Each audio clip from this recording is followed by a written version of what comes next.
Biling yawi, be. Ako paandar.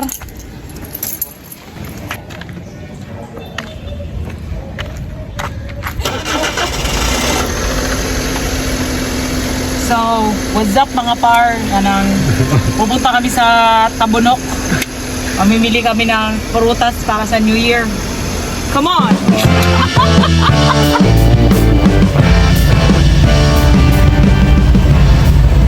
At yun na nga mga par, nandito na kami sa may public market ng Tabunok. Pinauna na sina Mrs. Pinauna ko na sila pare kasi nga pakahaba ng pila dito sa may parking pare. So nakapila ako dito hanggang sa makapag-park ako at least namimili na sila, di ba?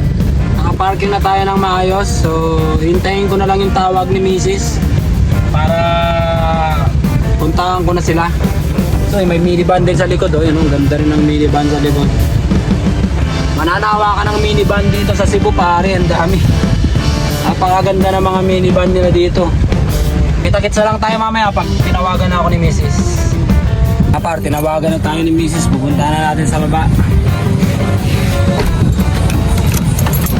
Ayun yung isang minivan, ang ganda rin, Ganda rin ang kulay, hindi ko alam kung gray o dark gray.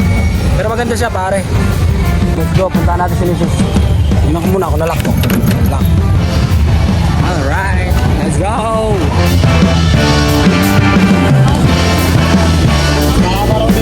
Limot to mga par, sumusunod lang tayo sa kanila. Kanina pa kami paikot-ikot. So hindi namin alam kung saan yung destination namin. Makaraming tao. Ayaw na lang kasi kanina lang.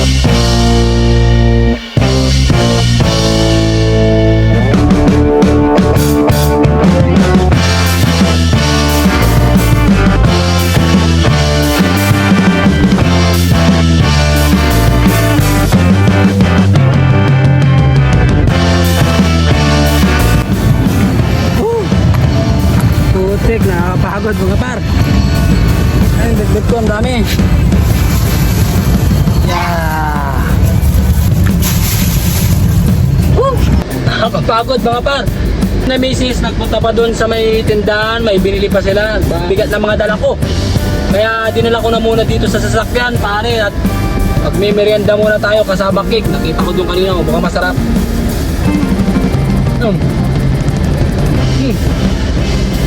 Eben, harap. Diba pa, kita-kita lang tayo mamaya pagdating sa bahay. At nandito na nga tayo sa bahay mga par. Nagcha-chop tayo ng mga sahog, sa sahog ni Mrs. Ayan. Luluto kasi daw siya ng specialty niya ng direta. Direta ano yan? Manok at baboy. Tayo ay nagluluto ng pare. Crispy pata tayo. Magpapakulo tayo ng pata ng baboy. Tatanggalin natin yung mga bula-bula. Sabi nila dumi to dumi. Laki. Crispy pata natin yan pare. Ay mga par, lagyan muna natin ng kahoy para medyo malakas yung apoy. Kailangan babantayan talaga to para hindi mamatay yung apoy pare. Hindi ka mukha ng mga gasol. Kaway-kaway sa mga gumagamit ng mga kahoy pare.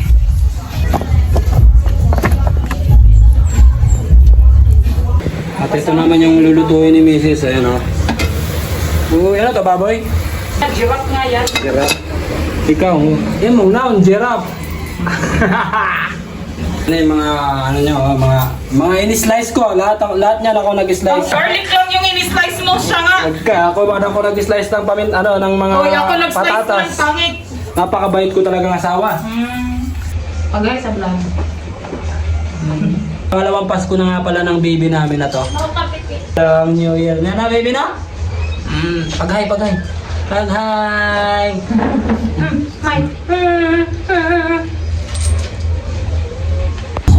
Let's go DJ. Let's go. Come Ain't on. nobody like a West Coast party, cause the West Coast party don't stop. Hey. Ain't nobody like a West Coast party, cause the West Coast party don't stop. Hey. Hey.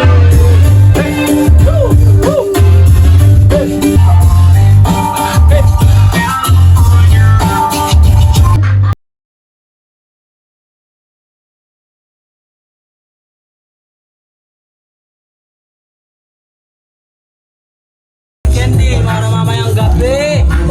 Bro, tingnan nyo naman yung ginawa ng misis ko. Napakaganda par. Mukhang masasarap. Tuwang-tuwa yung mga bata na ito.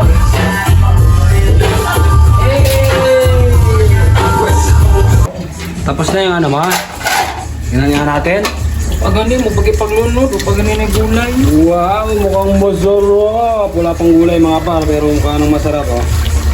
Time check mga par, 5:44 ng gabi. Mayang alas 8 magsisimba kami. Hinihintay na lang tuluto ni Mrs. para makakain kami. Tapos yung crispy pata ko mamaya na lang pag uwi. Pagkatapos magsimba, doon ko ipiprito. Eto na par, ang crispy pata natin piprito mamaya oh. Sobrang lambot na, pero hindi na siya mukhang pata, mukha na siyang durog-durog na paa. Sa sobrang lambot, pero mas masarap to pare kapag naprito. Ay, luto na mga par, yung kaldereta ni Mrs. Kain na tayo, gutom na ako. Ano? Oh, unang subo. Boom! Harap! Mainit lang. Par, naubos na natin, napakasarap. Malawang balik na to pare. Sarap mag... Eh mga par, magsisimba muna kami at alas 8 na, naghihintay na si na Mrs. doon. Kita-kits tayo sa simbahan. Dito na tayo mga par, sa Don Bosco Church, dito sa may Lawaan 1. Pakita ko sa inyo yung simbahan. Napakalayo ng parking natin, andun. Pinauna ko na si na Mrs. sa loob. Daming tao mga par, sige na, simba muna tayo mamaya. Kita-kits na lang tayo mamaya pagkatapos. At yun na nga mga par, nakauwi na tayo dito sa bahay. Diretso na nga tayo magprito crispy pata. So para may pampulots tayo mamaya at kakainin din syempre.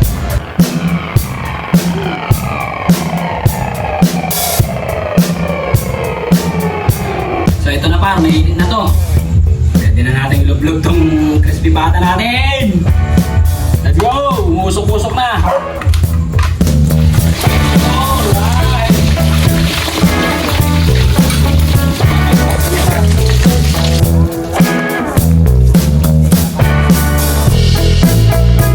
Finished product natin para pakinggan nyo kung gaano kalutong.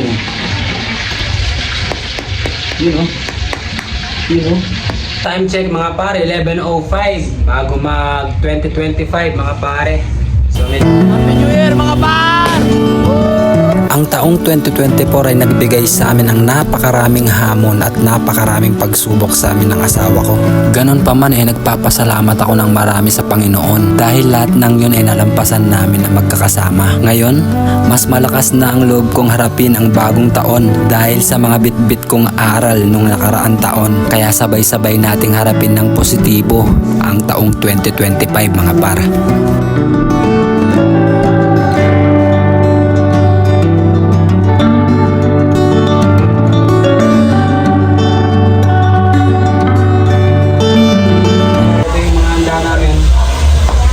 Siya na, nakain na, ito yung pata namin kanina, tapos yung ano to?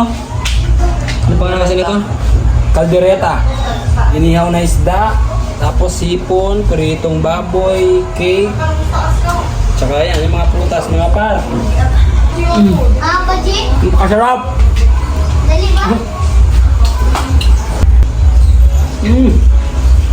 Naging food vlogger naman tayo. Par, time check. Mag-aalaw na ng madaling araw ng 2025. So natapos na yung season ng 2024 mga par. Episode 1 na tayo ng 2025. At naway maganda rin yung bagong taon nyo ngayong pagpasok ng 2025 mga par. So sana lahat kayo masasaya at ako napakasaya ko kasi nga kumpleto yung pamilya ko. Yung anak ko ay gumaling na siya dahil sa sakit niya. So yung pinakamagandang gift sa amin ngayon sa 2025 ni Missy. Maraming salamat sa inyo sa mga nanonood ng vlog ko mga par. Thank you! At Happy New Year sa inyong lahat mga par. Adios! Maji! Yeah!